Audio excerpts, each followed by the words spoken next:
Kelvin said, what about in Saudi Arabia where women are not allowed to drive? That's a particular situation. I'm going to express it from a point of Saudi Arabia, not from a point of Islam. Okay? Just from Saudi Arabia point of view.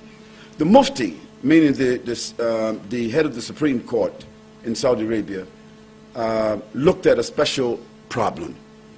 And the problem had to do with whether women, whether there was an ultimate benefit for them to drive or whether there was an ultimate liability for them to drive. This is how it was examined. Not whether they should drive or they could drive, whether they have a right to drive or have whatever. It was looked at from this perspective. And they determined that this country is huge in many cases. From one city to another is desert. Desert. Dark places.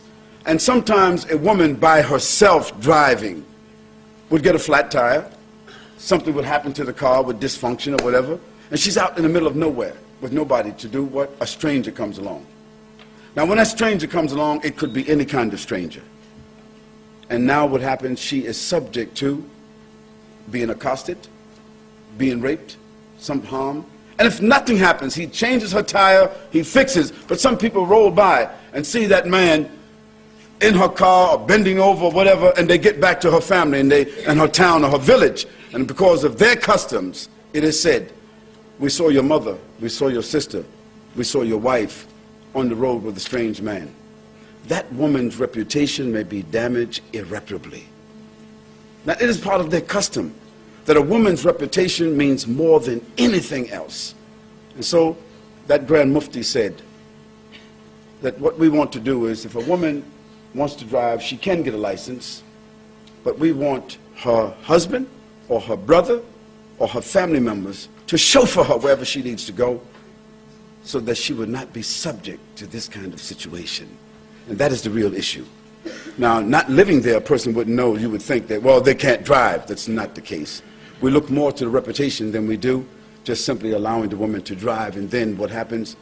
They endanger themselves. And now we can see here in the UK, I mean, we can see here in the Western world, for instance, how many rapes do you think take place a week? Not inside the home, but out when a woman is traveling from one point to another. How many rapes do you think take place? I'm a sociologist. If you don't know, I can give you the statistics.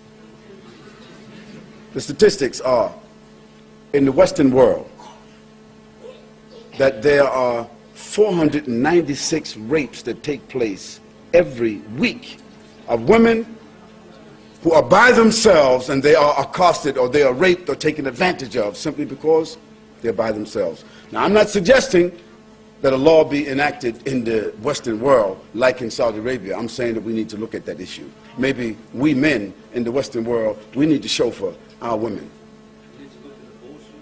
Well, that's another question, Kelvin. I won't give you